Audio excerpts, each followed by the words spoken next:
Hello folks, how's everybody? I hope you're doing fine and Happy New Year in advance, okay? Especially to the people who support this program. I want to thank them for supporting it this year. Not everybody agrees with what I say with all the theories I propose, but one thing I can guarantee, you come here by through the grapevine or whichever way you found about this site, I'm going to give you a run for your money. In other words, I'm going to give you a different theory, a different explanation for things. I always say that I'm not human. And I'm not human because I don't think like any other human out there. I don't know what people have in their minds. But yeah, I have a different way of thinking. And so again, if you come into this site, you may not agree with what I say, but you're going to be entertained to a new way of looking at the universe. Okay? And one of those subjects is the subject of extinction. I haven't exhausted extinction by no means, obviously, by the questions and the comments that I get, but I don't want to exhaust the visitors, right, the viewers. So today's my last installment on this series. Next week, or next time, I'm going to end with Ayn Rand. There was one episode I did not cover, and I'm going to go over that just before I finish with Ayn Rand as well.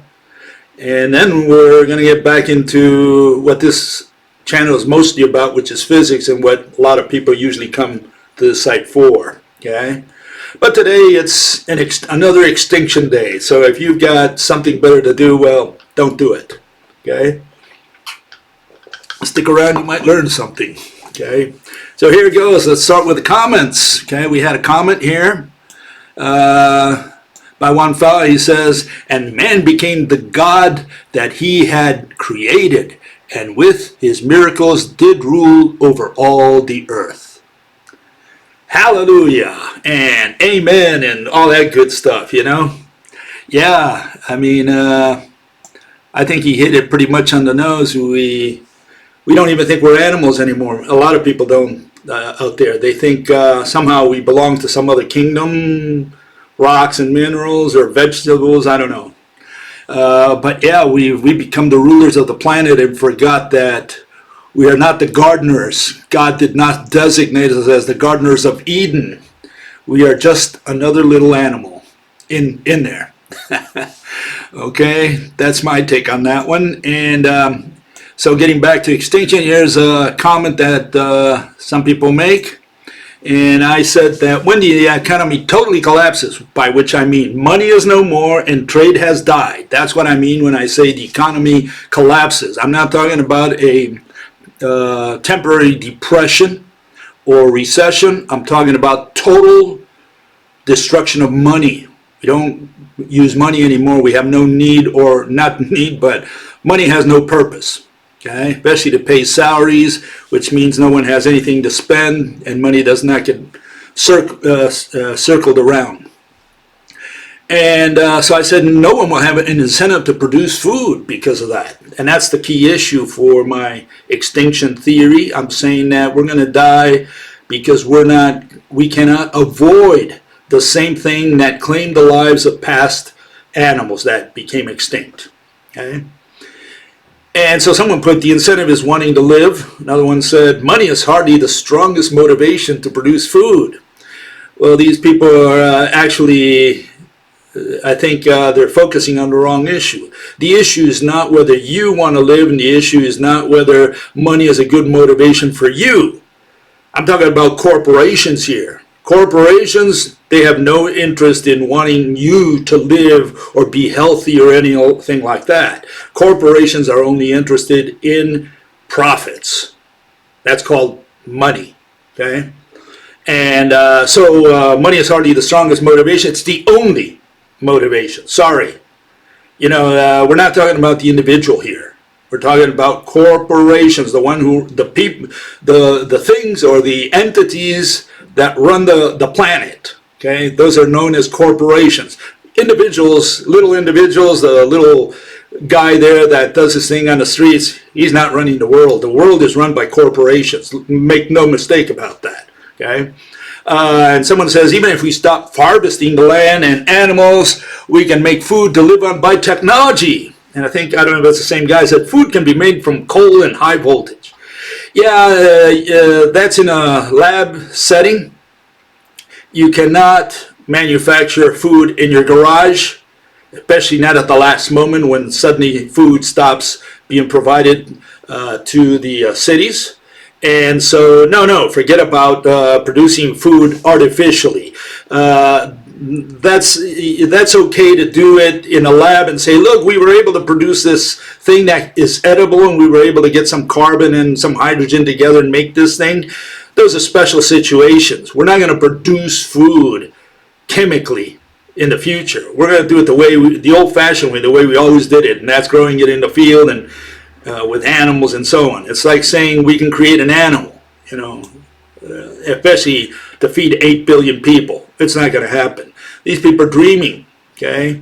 And again, I think a lot of people just are floating in air. They don't have their feet on the ground anymore. Here's another comment along the same lines as far as I'm concerned. It says, it only takes a few humans to repopulate. So they're saying even if there is a crash and a lot of people die, I don't know, half the population, 3/4 of the population, someone will survive and will reproduce, will repopulate the earth again, okay? Next guy says about the same thing. Worst case scenario, population grows to 10 billion, 3/4 of Earth's population dies. Eventually the remaining humans will start all over. They're thinking of this Adam and Eve type thing, okay? And in fact, he says they're going to have an advantage because they're going to have all this previous knowledge, right? And so they're going to be better off. And he puts a comment, zero population growth does not mean we can't have any more babies, but we choose to have fewer babies. It's not an issue of choice. Women don't have choice to have babies anymore. Okay? Get it through your thick skull. Women don't have choice. Okay, did you hear me? Women don't have choice. Why don't they have choice? Because we moved from the country to the city. There is no room in the cities for babies. You can have 1 baby, 2 babies, that's it. You're not going to have 10 babies like in the 19th or 18th centuries when people lived in the farms. That era is over. The baby era is over. Okay? We consider the baby boom what happened after World War II, and that was just a little drop. Baby boom, no more boom, okay? And that's because we moved to the cities. When people move to the cities, it doesn't matter if they're black, yellow, white, they won't have any more babies. Women will not have babies. And it becomes also part of the culture where people say, well, I'm not going to have a baby. Well, a lot of women today will tell you straight in your face, they're not. They think it's an animal thing. Having babies, well, what do you think I am, an animal? So, no more babies. That's never going to happen again. Okay, the era of babies is over. And so, yeah, we're not going to repopulate the planet. And one of the reasons is here. Let's assume someone survives on the planet. Well, for them to survive in different regions, in these pockets, that means that everybody died around them. It can't be in any other way. You're not going to have thousands of people surviving in the same region because they're just going to kill themselves if there's no food. Okay, so if there's a family, because I can't even imagine a group of strangers surviving, they're going to kill each other, but a family has a chance of surviving.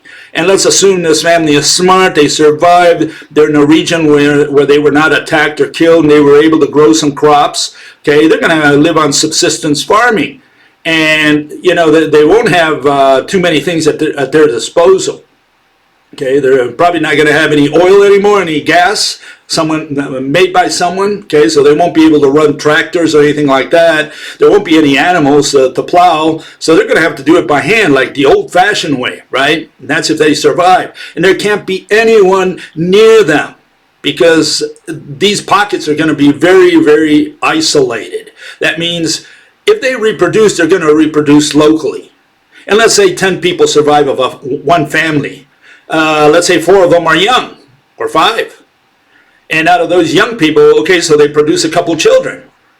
How long do you think it would take for them to lose their genetic diversity completely and end up in extinction anyways. I mean, you know, what people don't understand is that we have lost our genetic diversity. And that's very hard for people to accept. They say, what do you mean? And here, I'll give you an example. Okay, this is a prime example. And this is from Oxford University, a study that they made. They went to Africa and they checked 3 different tribes, or they're called troops, of chimpanzees. And this was the conclusion that came out of that. So even though all the chimpanzees live in relatively close proximity, chimpanzees from different populations were substantially more different genetically than humans living on different continents. That is, despite the fact that the habitats of the 2 groups are separated only by a river, it speaks to the great genetic similarities between human populations. You know, you have a troop of chimps, maybe 50 to 100 chimps. They have more genetic diversity than all of the 8 billion people on Earth. And the reason for that is very simple. We're an old species. We're an old species. We've been inbreeding for perhaps 200,000 years, if that's the date you want to accept for the start of the human race. And so we've been inbreeding for a long time. And a species, as I explained in my book, How the Neanderthals Disappeared, at the beginning, it gains genetic diversity as the groups of people occupy different niches and get accustomed to different environments. But after a while, they start coming down and we lose genetic diversity, and we can only lose genetic diversity because of population bottlenecks followed by founders' effects. And that series of population bottlenecks followed by founders' effects, what it does is streamlines our genetic code. And what does it is disease. Disease makes us all be the same. The reason a Japanese has the same genetic code as you do has nothing to do with his grandfather marrying someone in your family. It's got to do with the fact that we all went through the same sifting process. We all conquered the same kinds of diseases. Our ancestors did. And today we're all the same. We're all clones. Marry whom you marry, he's your brother or she's your sister, genetically. That's how cloney we are. Okay? So no, we're not going to restart the population if we have a crash. The people who survive will just live out their lives and that's it. Besides the psychological effect of having no one on planet Earth. Just imagine that. Just do it on your own, right? Think about it.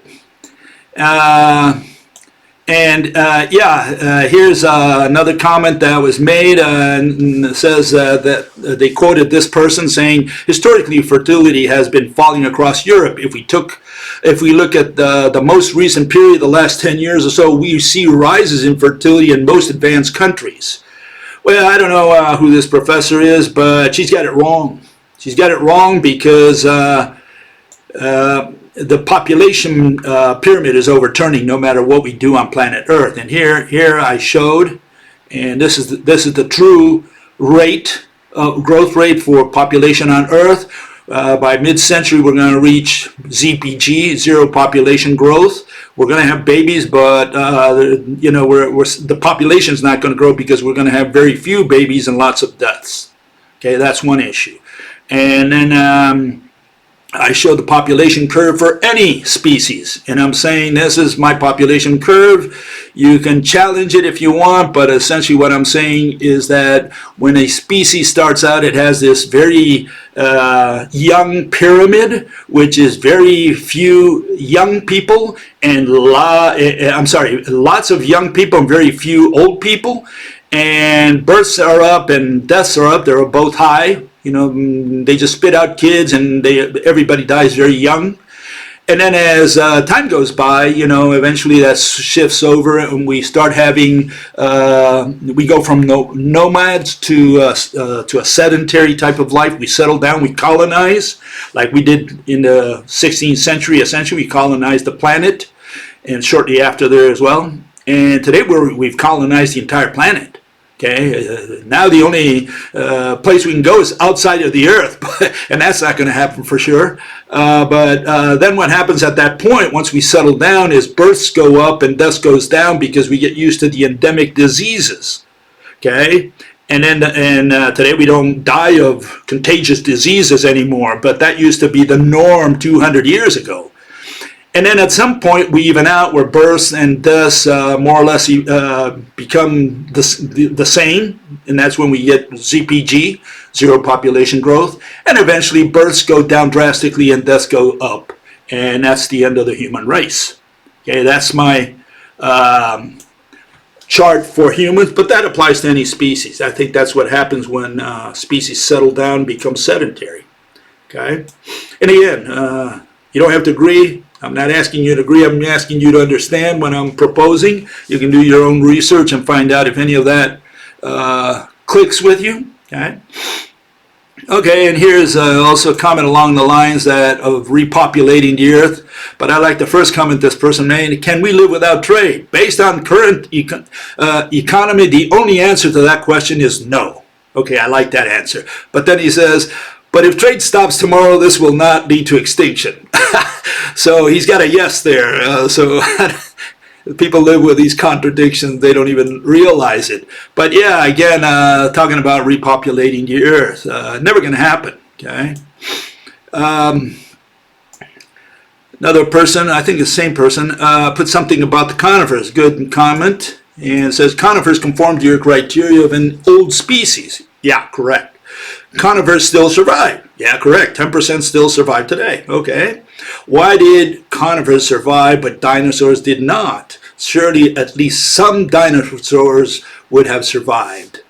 And yeah, all conifers did not disappear. Some did disappear. Some of the ones I think Triceratops and some of the ankylosaurs and some of these dinosaurs ate, these herbivores in the 65, 66, 67 million years ago. I think they ate special types of cycads. They probably ate cycadioids, Williamsonias, types of plants that did disappear and they're no longer around. And but even though they may have eaten some other type of conifer, because the dinosaurs did grow in relation to the conifers, not to angiosperms. Okay, they grew in relation to the gymnosperms. Okay, and what you will find is this. You know, what I showed last time is that we have the Cretaceous terrestrial revolution, and what the angiosperms did, they pushed aside all the conifers. Cycads are conifers, ginkgos are conifers, and other gymnosperms. Ferns are not conifers, but they were an older species of plants. And again, all of these got squashed out and evicted by the angiosperms. Okay, that's the first thing I want to show. The second one is this, that this is the map of where they found some of the last dinosaurs, especially the T-Rexes, and that's just a sample. We have Sioux, which was picked up in that region in South Dakota, north of South Dakota, and she was the biggest one until Scotty came around, which was found in Lower Canada there. And the last dinosaurs died really in Hell Creek, in that region. That's where it's considered that they probably made their last stand. And you can see that we have what is known as the Cycad National Monument in that corner of South Dakota. It doesn't exist anymore, okay? And the reason it doesn't exist, the Cycad National Forest was a petrified forest of cycads, okay? And people took so many samples that there was nothing left, and they said, well, so much for the monument, for the museum, for the outdoor museum. Okay, so yeah, all the samples vanished, a lot of them taken by paleontologists themselves. And so the issue here is the following. If you look at the map again, here's the map of what happened, or what is believed to have happened. You had the Western Interior Seaway, and you can see where South Dakota is there, right at the lower left-hand corner. Yeah, the western corner there, and what happened to the western interior seaway dried up over 5 million years and left that little lake, or you can call it a river almost, right, going into the ocean. And you can see that the Hell Creek, where maybe the last dinosaurs were separated from the cycad forest. Now, I'm not saying this is exactly what happened. All I'm saying is you can have a forest somewhere where the animals can't find it for whatever reason. They're geographically or physically isolated from that forest. And so it doesn't mean that because there were cycads that the animals had access to those cycads. Maybe they were somewhere else, or they were separated by some river or whatever. And so it doesn't follow that because cycads were still around, some dinosaurs would have survived. You know, I think you have this implosion of the entire herbivore population, the fewer and fewer cycads there are. And I think this is primarily what they ate. They probably were specialized like we are today also. You know, kids today only eat hamburgers, you know, or fast food. They love that. You tell them you're going to take them to Kentucky Fried Chicken or to McDonald's, and boy, they'll be up front and they want to go. But you say, look, you got to eat your soup, and they say, I don't think I like that. So we're picky eaters, and I think a lot of the herbivores towards the end become picky eaters as well. Maybe they just ate the cones instead of eating the plants. You know, I mean, all these details are things that need to be theorized about. I'm not even sure you can find any evidence of that for sure. You're going to find evidence of everything out there. Okay, so where does this take us? Well, the other day I covered this situation where we had this planet known as Omnitrade, and again, what I suggested is the same thing that I was just saying about the dinosaurs. Maybe they were isolated from their food. And so what was the issue with the Omnitraders? Well, it was that suddenly there was a volcanic eruption and the ocean disappeared, and in its stead we had these tall mountains. Okay, they were separated from their food. One person put a comment in there saying, I love this one, he said, solution to your Omnitrade problem. Physical barrier mountain prevents ships from enabling trade between farmers and Cityfolk. Solution. Cityfolk invent a plane or a rocket. Cityfolk invent a boring machine. I can't believe some of these people. They're not even in the context. They're not even in the ballpark. Why didn't I think of that? Of course I thought of that. That's why I made the mountains all the way to the moon, so that they couldn't go over it. They didn't invent airplanes. Is that a good answer? They had no boring machine or whatever. Let me give you another example. 5 free wheelies, these narco caps, people who know everything about economics, they're on a ship, and the ship sinks, and they survive, and they swim to shore. Of course, before they leave the ship and before it sinks, they take the treasure chest with them, right? Because that's important to them. And the food that was in the kitchen, that went down to the ocean floor, right? Because they don't think about these things. So they go to shore and they have all this treasure chest, and they have these coins, gold coins and diamonds and all that stuff. And after 1 hour searching through the island, they realize there's no food on that island. And there's no fish on that island, or dolphins, or any other animal that swims nearby. They look at a little map that they have, and they find that the nearest island is 100 kilometers away, 100 miles away. And that's the only one that's got food. And they can't swim there for sure, and they won't make it there, even if they did try, especially if they're starving. So the question is, they have trade, but they don't have food to trade for. That's the issue here. And so the question we've got is not whether you find an airplane in the island and say, oh, now I can go with the airplane and I have a solution to the food problem. The issue is whether you're physically isolated from food despite that you have trade. Trade does not guarantee food. and you need food, you don't need trade. Believe me. We used to live on planet Earth. Most of human life was done by hunter-gathering. And they didn't trade. They didn't know what trade was. Some people believe they did trade with the Neanderthals and so on, you know. Again, people who are not on this planet, they don't have their feet on the ground.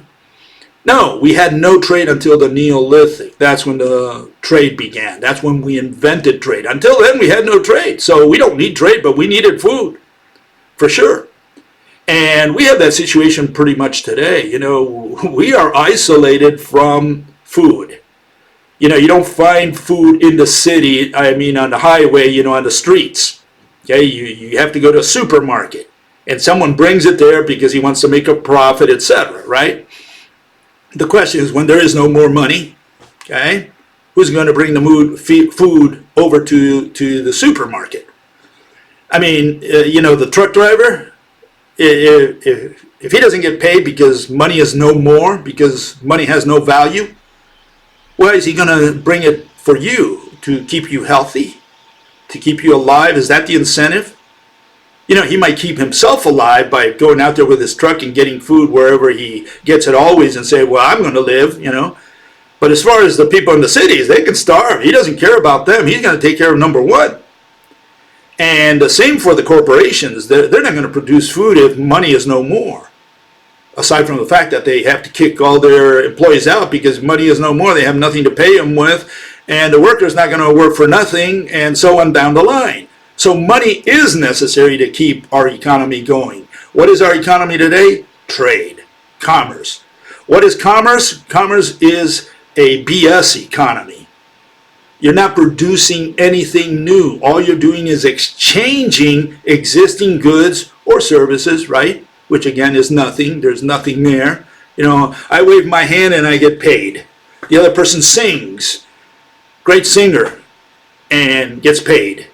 Okay, and we all just put money around and nothing is left after all that.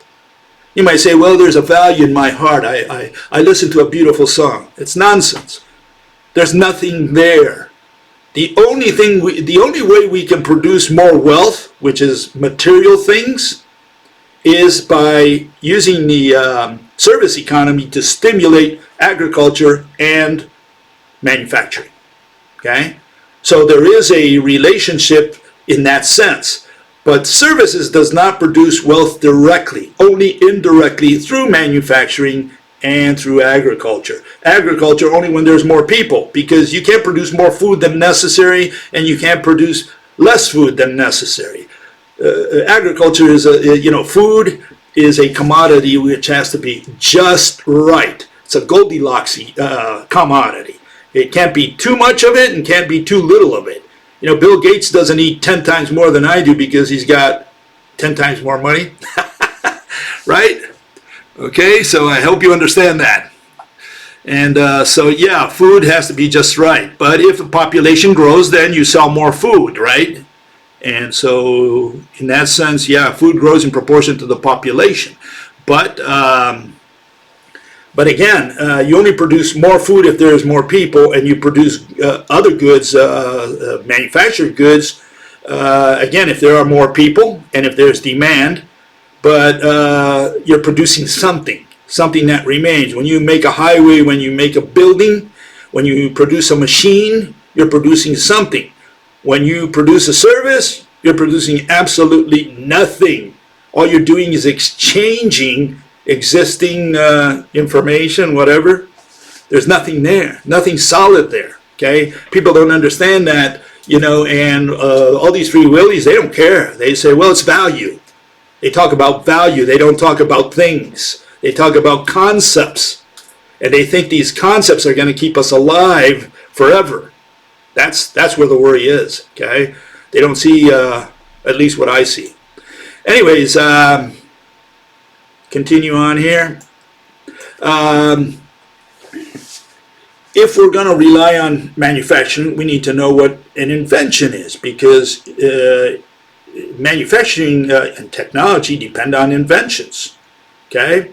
And so this person accuses me, a couple of them did here, of not defining invention. And they're right. I have to hand it to them. I never defined the word invention. I had no definition. I had only intuition of what an invention is, and that's why I say that there have been no inventions since about 1980s when we invented the computer. In other words, when we had a working computer. And since then, there's been no inventions. All we had is modifications to devices that carry their computers, television, radio, telephone. All we did is just play around with these things and put them into different ways, and one of them is the cell phone, which is a all-in-one. Is the cell phone an invention? Absolutely not. It's not an invention because the phone was invented, the computer had already been invented, the radio and television, all those have been invented. So the cell phone is just putting them all together. There's no new invention. It's just a development, or what I call an innovation. Okay, and I'll get to that in a second.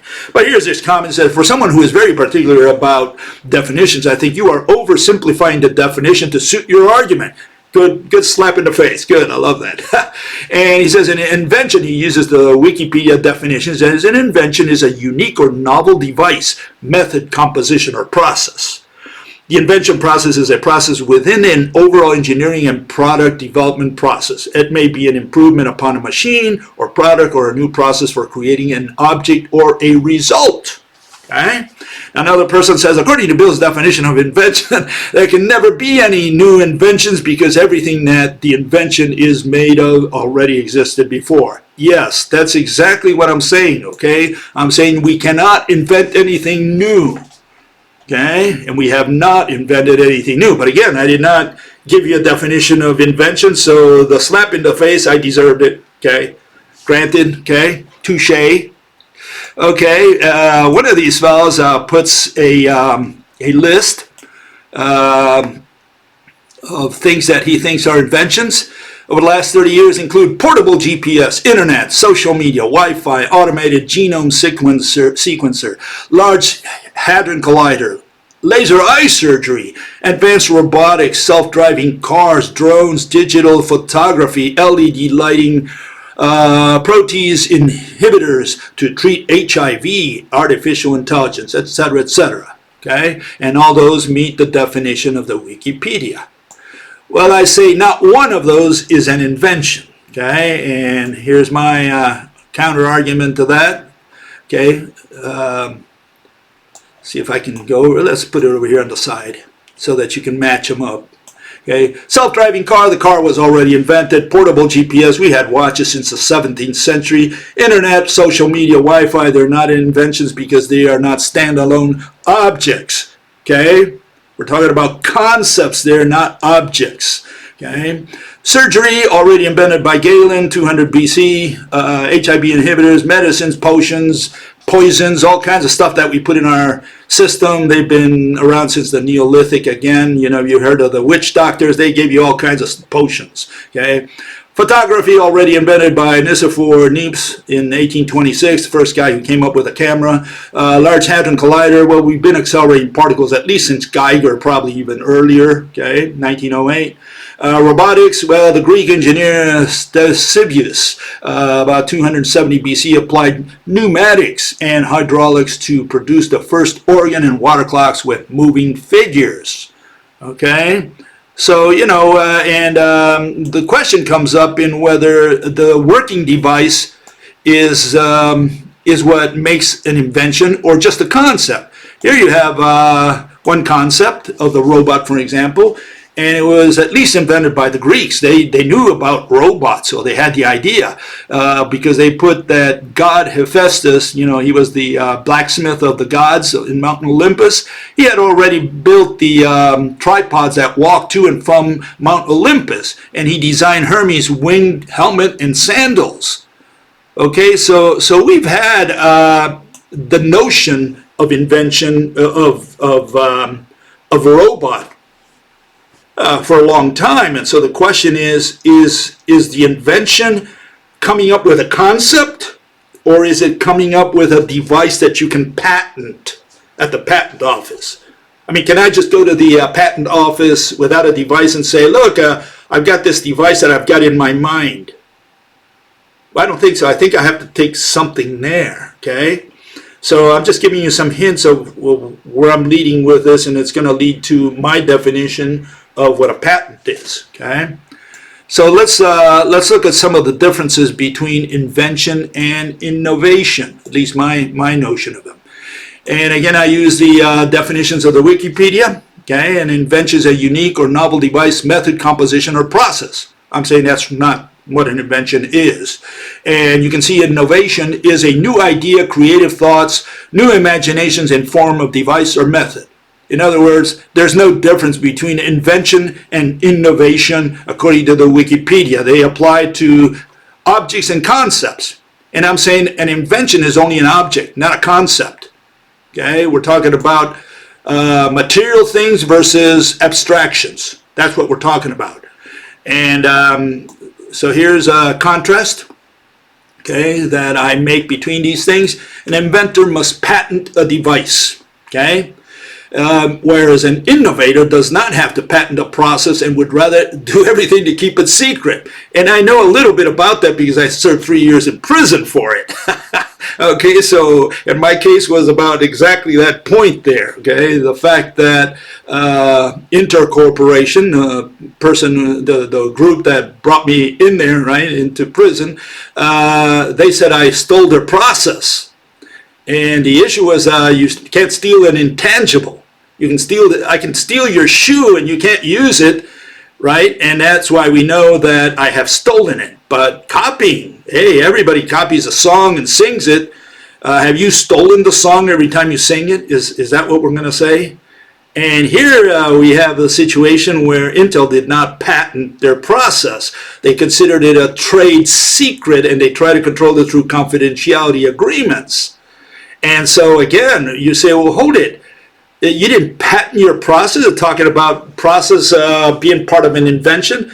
They don't patent processes. They don't patent. They want to keep them secret, and they want to protect them. They want protection, despite that they don't publicly disclose them. So it's a way of cheating on patent law, okay? And that's what they do. So how can you claim something is yours if you haven't disclosed it to the public through the patent office? If you haven't patented your process. And in fact, that's the other way around. In fact, Coca-Cola has not patented its process for manufacturing Coca-Cola. It allows them to say, if anyone out there says, oh, I made Coca-Cola. And Coca-Cola will always say, no, you haven't, because you don't know the secret formula. Okay? And this is the issue. The issue is that no one wants to patent processes, partly because you don't want, the Chinese copying those processes and doing it over there. So that's part of the reason, a lot of processes remain secret as trade secrets. That's the new wave. Okay. Anyways, modification to an existing device is not an invention, but an innovation. And inventions deal with things, innovations deal with processes and with modifications to inventions. Okay, so we have to distinguish those concepts. Okay, what is an invention? What is an innovation? That's the point I'm trying to make here. And here's a cartoon. I think that puts it in the right context. Okay, the guy goes to the patent office and he says, I'm afraid this new self you reinvented has already been patented. He wants to patent his reinvented self. Okay, is that a patentable thing? You would think, because the guy came up with an idea. Okay, and this is the issue. The issue is whether some things are patentable or not. And I'm saying that patents deal with inventions, and they have to be a physical object. They can't be a process. But then we're talking about, the question is, can you if you made a green table instead of a brown table, are you going to patent the green table and say, oh, I have a new invention, it's the green table? Is that a new invention? The fact that you painted it green instead of brown? So this is the point that I'm trying to make. Right now, in this day and age, all we're doing is putting green tables instead of brown tables. That's all we're doing today. We've already got the invention, especially of the things that we absolutely needed. And right now we don't, we're patenting these things to make money, but not because they are original devices in any way. Okay, that's the point that I'm trying to make. Okay, so here's again, the fact that trade secrets are innovations and not inventions. Okay, and processes, nobody wants to patent them. But the main point here is that we have a problem with the scientific definitions. No one in the last 10,000 years in science, in what we call science, has learned how to define words scientifically. That's, I think, the big problem. That's my take on it, okay? No one has learned how to define words scientifically in a way that they can be used consistently, rationally. And so you ask a biologist, what is life? I mean, biologists study life, right? And they say, well, we don't have a definition. We don't know what life is. You go to the ontologist. What do you mean by exist? Oh, I don't know. I have all these theories. It's on and on and on. No one has ever defined the crucial terms of their discipline. Paleontologists, what is a mass extinction? Oh, we don't know. We're still trying to find out. And so it just goes on and on. And so this is the issue. The issue is that we don't have definitions. And so especially of the crucial definitions, the ones that make or break your arguments. What is an object? What do you mean by exist? What is a mass extinction? What do you mean by life? These words are never defined. And they say, well, that's not important. What's important is my theory. Well, I can't understand your theory if the key word remains undefined. And that's the issue.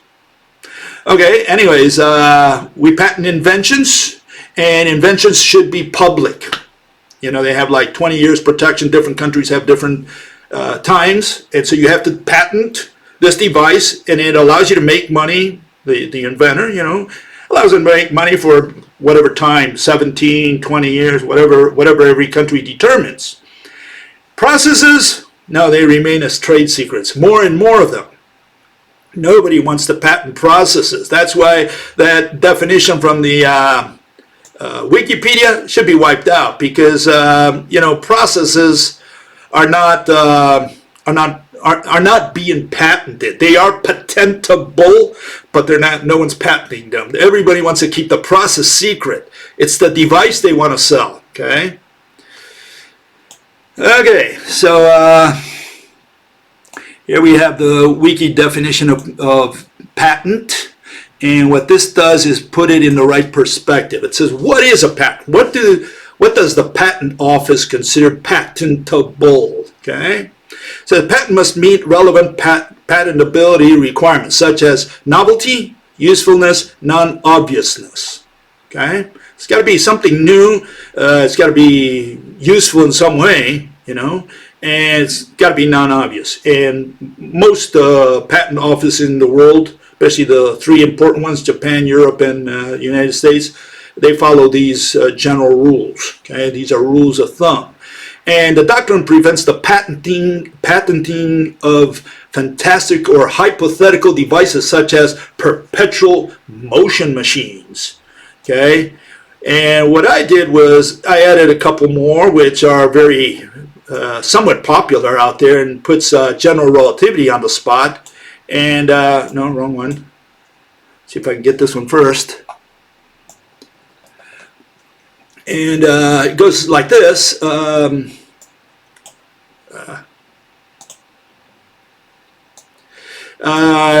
This is the Alcubierre drive, which I'm showing there. What drives to push against space-time? Should we patent that? Is that a patentable device? Okay, and I'm saying it's not. Here's the Alcubierre drive, just in case, and you can see that it pushes against space-time. Okay, so if space-time is a physical object, then maybe you can make a ship run at the speed of light. That's the point of the warp drive, of the warp bubble in which your rocket would be in. And so the question is whether this is a patentable notion, as a something that you can patent. And I'm sure the patent office would not accept this as a patentable device. In contrast, you have this other one, which is the light sail, okay? And this is a device that is working today. It's being pushed by lasers. It's an enormous kite, essentially. It's being pushed by lasers. The idea is that eventually, hopefully, the sun with its, the solar wind will push a light sail big enough. You know, imagine something like they say the size of the country of Turkey. So we're talking about an enormous monster that we have to put out there in space, deploy it.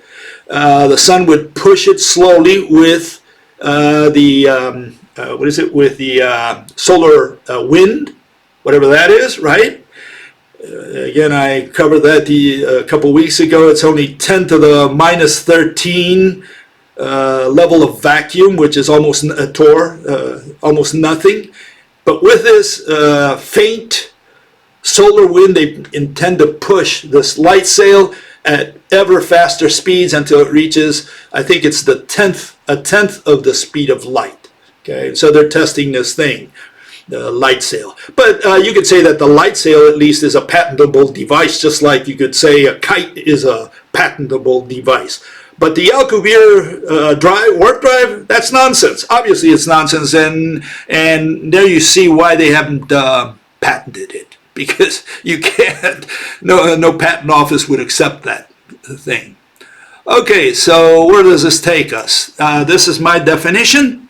Okay, I'm saying that invention has to be an object, can't be a process, and it has to have unprecedented use, and that's where all inventions fail today, because all inventions have precedented use. You know, what are you going to do with a table? Make it out of a rock first, you know, that's what the Neanderthals had, you know, a rock as a table. Then we made it of wood, and then of metal, and then we colored it different colors. Were those inventions? No, a table's a table's a table. So it's not nothing new. And can be made or used in some kind of industry. That's another issue. You know, I mean, one thing that I consider, at least for inventions, is, does it put people to work?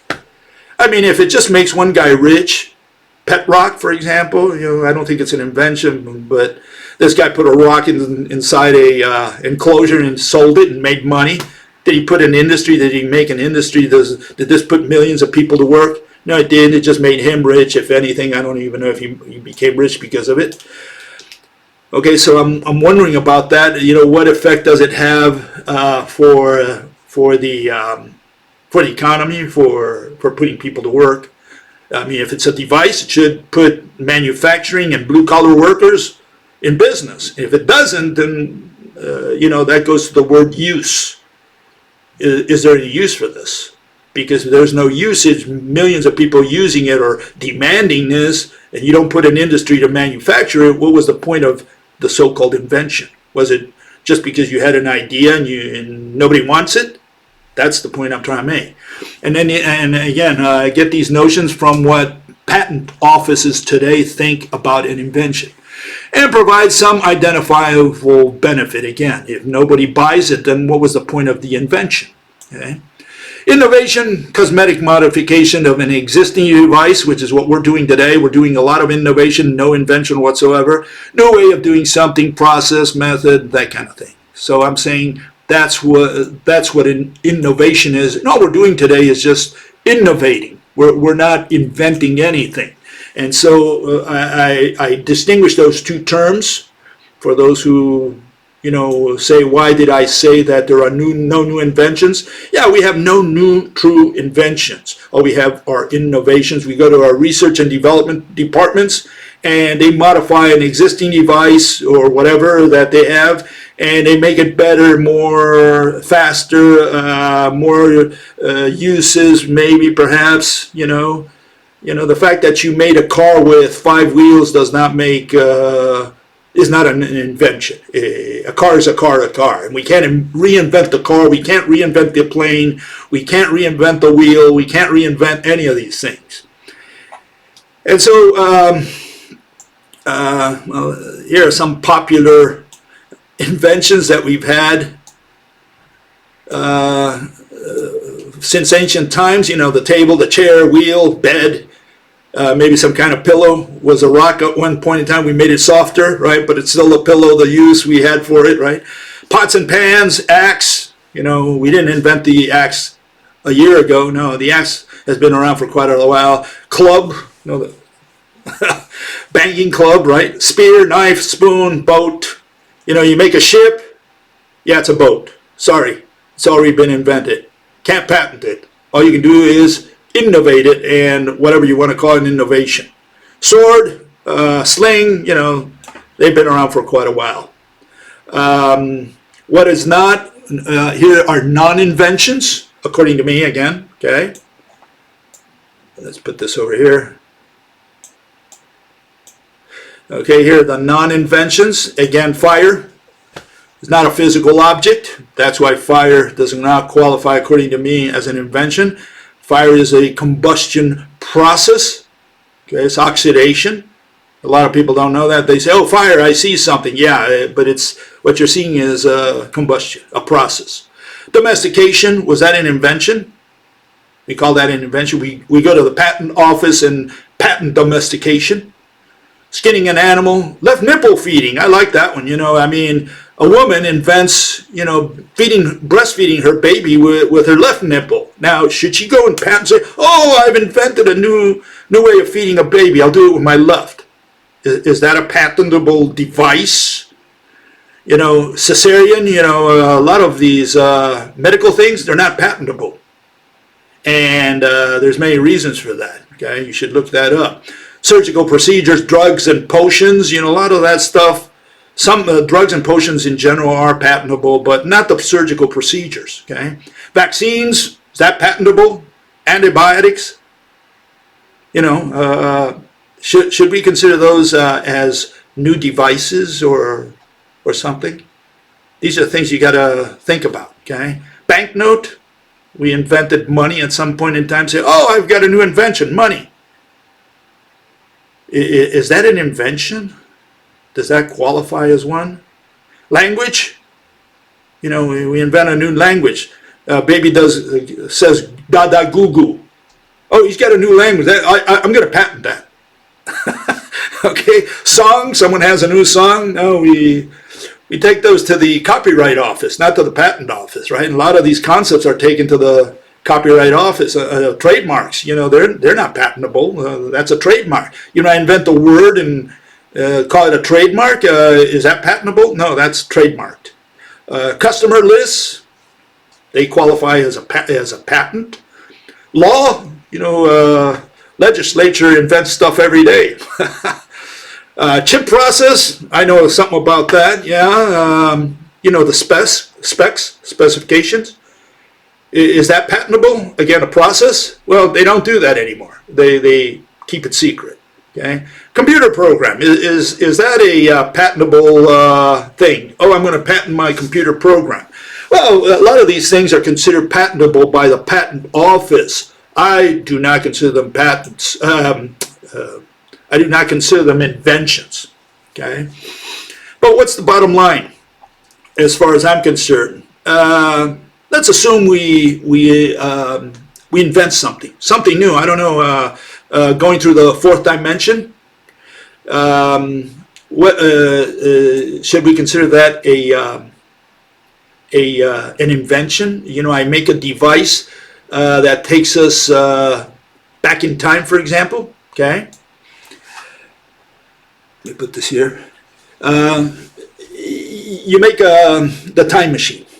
Okay. Or something that takes you through the fourth dimension or the fifth dimension. I don't care. Is that going to put billions of people to work?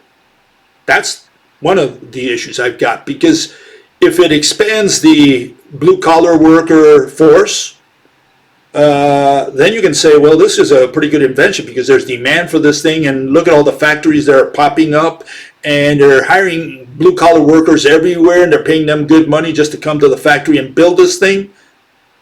Will that ever happen ever again on planet Earth? And I'm saying, of course, it won't. I don't care what you invent. It's not going to put billions of people to work. What we have today is existing companies, for example, electronics companies, which are building some of these things. They buy out someone, they might buy out an idea or whatever, and they implement it. So no new company comes into being and says, oh, now I'm going to hire 1 billion workers because I need to produce all these widgets. No such monster. Agriculture and manufacturing are dying. Here's the little graph, okay? And you can see what's happening with manufacturing and also with agriculture. Agriculture is becoming a smaller and smaller percentage of GDP, of gross domestic product. And manufacturing is also going in the same direction, at least for high income and at least for high income countries. And I think it's also going for middle income countries as well. It's going to eventually die out. We're going to have less and less manufacturing, not only as a percentage of GDP, but also as a percentage of labor. Fewer and fewer people are going to be working in manufacturing. And agriculture is almost dying. It's got almost nothing. It's like 1% of GDP, and very few people working it because we do a lot of that with automation. We're so efficient at producing food and at distributing it that that we don't really need people. And even if we produce manufacturing in some way, one of the problems will be that we will probably make it with robots or some kind of automated system. So we won't need humans anyways to produce whatever manufacturing device you invented. So even if, like some say, the technological singularity where inventions will just explode because the robots are going to be doing the inventing for us, they're smarter than us, these people are dreaming. These people they don't have their feet on the ground anymore. These people are absolutely dreamers. They've been watching too much Hollywood movies. We're not going back to manufacturing. Manufacturing is dying, and hopefully I can illustrate it here. Okay, that's what we have. We have hunter-gathering is dead, been buried a long time ago. Agriculture is on life support. And what happens the day that manufacturing dies? The blue-collar worker there, right? Well, all we'll have left is services. And what is services? Well, services doesn't produce wealth. What services does is simply exchange existing things, okay, primarily. I mean, we also do service for service, but we're not creating anything new. We're not creating new highways, new buildings, new wealth, measurable wealth. All we're doing is exchanging abstractions. And the freewheelers, they don't understand that. They think there's nothing wrong with that. They say, well, so what? We have value. They talk about value. They don't talk about things. They talk about value because that's important to them. What can I say? I think these people are dreamers. They don't realize what's happening. And what's happening is we lost our ability to keep our economy running. I think what's going to happen is as more and more agriculture dies and more manufacturing dies, we have less wealth on the planet. And that means that all we will be doing for the next billion years, maybe trillion years, we're just going to be exchanging existing goods or goods that we replaced, but there's going to be no increase in goods because manufacturing is going down, population is not increasing. I mean, am I the only guy seeing these things out there? I don't know. That's what I see. Okay. Anyways, that's all I can give you. I'll give you my peace of mind. I'll give it to you as honestly as I see it. Free Wheelies, free Wheelies and narco caps, they disagree with me completely. They say, no, we've got it covered. We're going to be trading for the rest of humanity. And I cannot imagine, especially the people who want to get government off their backs and who say that corporations are too big and it'd be nice if we chop them up and have competition again. What's not going to happen? What we're having is, if anything, we have collusion among car companies and defense companies and so on. They're all in the same boards, right? They all have the same people in the same boards. They meet every now and then. They play golf together and they reach decisions. They have this collusion out there. If anything, there's mergers. There's not a breakup of companies to create competition. And so we have big monsters out there, and the day those monsters die, for whatever reason, we're going to have a big problem. It's not going to be taken over by individual entrepreneurs that go in there and say, oh, there's no food. Oh, I think I'm going to plant potatoes because they're $1,000 a pop because people are starving. And what are you going to do? Wait 4 or 5 months until the potato grows? Is that what you're going to do? To sell it at $1,000 to whom? Who's going to pay you $1,000 and for what? So again, all these people are dreamers. They're dreamers as far as I'm concerned. These people don't have their feet on the ground anymore. They don't even know what they're talking about. That's my take on it. You can throw tomatoes, rotten eggs, but you'll have to do it on, what is it, on Wednesday? Next time around. Okay, so we'll see you then, and I'm going to go back to Ayn Rand. One last episode. I left something behind when I digressed on extinction. Coming back, finishing that off, and then we go back into physics. And thanks again to all the supporters for this year, and I hope all of you have a happy new year. Don't drink too much. Don't drink and drive like I do. We'll see you then. Bye-bye.